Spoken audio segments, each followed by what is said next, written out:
खिलजी वंश के शासनकाल में दिकपालपुर का सूबेदार गाजी मलिक तुगलक ने अपने ही राजा खुसरो खान पर आक्रमण कर दिया और उसे मारकर उसके कटे सिर को लोगों के पैरों के तले रौंदने के लिए चौराहे पर फेंकवा दिया और 8 सितंबर 1320 ईस्वी को दिल्ली की गद्दी पर एक नए वंश की नींव रखी और उस वंश का नाम था तुगलक वंश।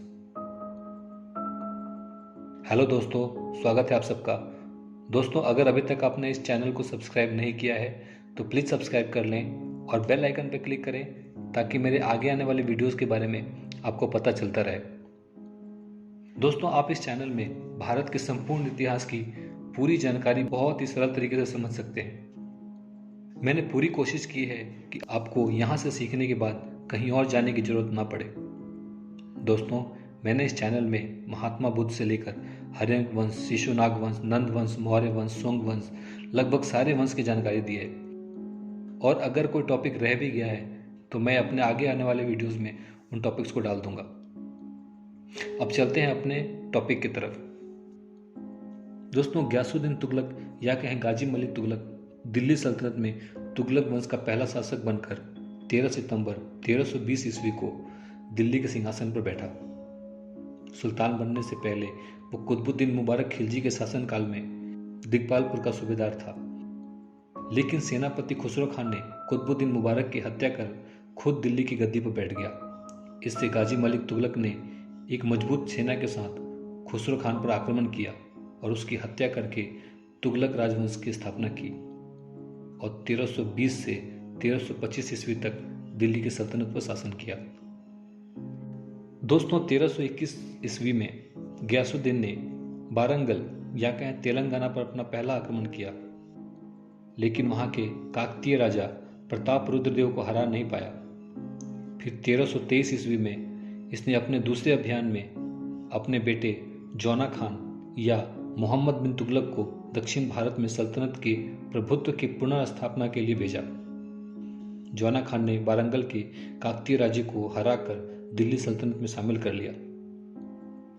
दोस्तों, गयासुद्दीन के समय ही दक्षिण के राज्यों को दिल्ली सल्तनत में मिलाया गया था। इन राज्यों में सबसे पहला राज्य वारंगल ही था।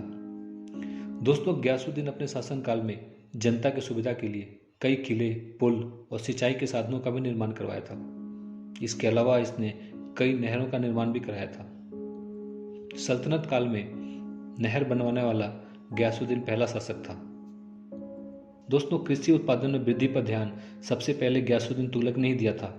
यहाँ तक कि यातायात और डाक व्यवस्थाओं को पूर्ण रूप से व्यवस्थित करने का श्रेय गयासुद्दीन तुगलक को ही जाता है। डाक में देरी ना हो इसके लिए प्रत्येक 3 से 4 मील पर डाक ले जाने लाने वाले कर्मचारियों तथा घुड़सवारों को नियुक्त किया गया था। इसने सरकारी कर्जे को वसूलने के लिए शारीरिक यातना देने वाले पुराने नियम को बंद करवा दिया था, लेकिन चोरों, कर ना देने वाले या भ्रष्टाचारियों को सजा देने के लिए इसने पुराने नियम को ही रखा था। दोस्तों, गयासुद्दीन एक कट्टर सुन्नी मुसलमान था। इस्लाम धर्म में उसकी आस्था बहुत ही गहरी थी और वह इसके सिद्धांतों का बहुत सावधानीपूर्वक पालन करता था। इसलिए उसने मुसलमान जनता पर इस्लाम के नियमों को पालन करने के लिए दबाव डाला। दोस्तों, वह दूसरे धर्म के प्रति शत्रुभाव तो नहीं रखता था, किंतु उनके प्रति दयावान भी नहीं था। दोस्तों, गयासुद्दीन तुगलक संगीत का घोर विरोधी था। बरनी के अनुसार जहां अलाउद्दीन खिलजी ने अपना शासन स्थापित करने के लिए रक्तपात और अत्याचार की नीति अपनाई थी, वहीं गयासुद्दीन ने सिर्फ 4 वर्षों में ही उसे बिना किसी कठोरता के संभव बनाया। दोस्तों, वह हिंदुओं के प्रति कठोर था।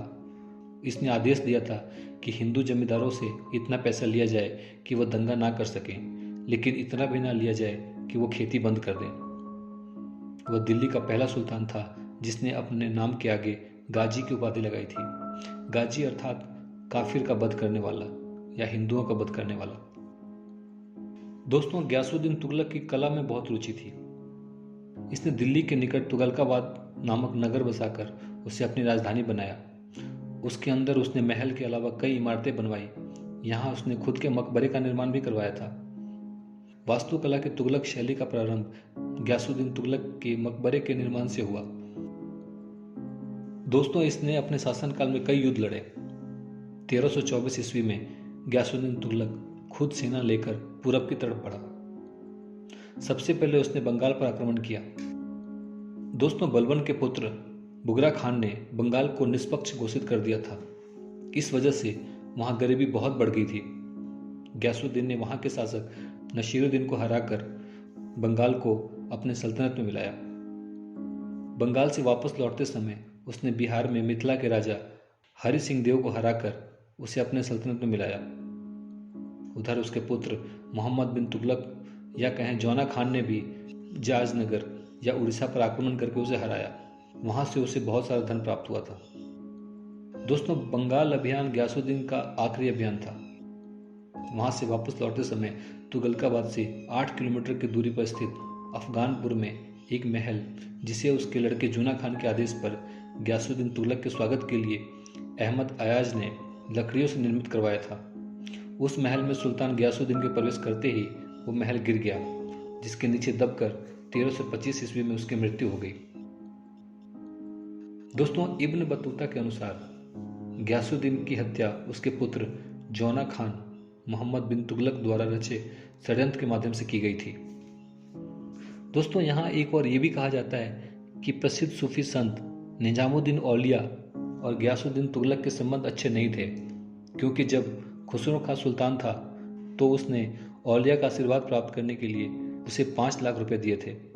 संत ने रुपए तो ले लिए, लेकिन दिन ढलने से पहले ही उसे गरीबों और जरूरतमंदों में बांट दिया।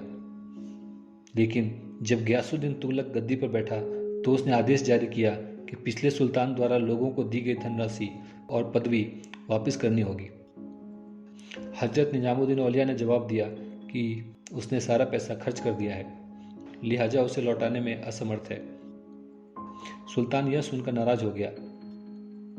इसके अलावा भी कई ऐसे कारण थे जिसकी वजह से ग्यासुद्दीन और निजामुद्दीन औलिया के संबंध अच्छे नहीं थे।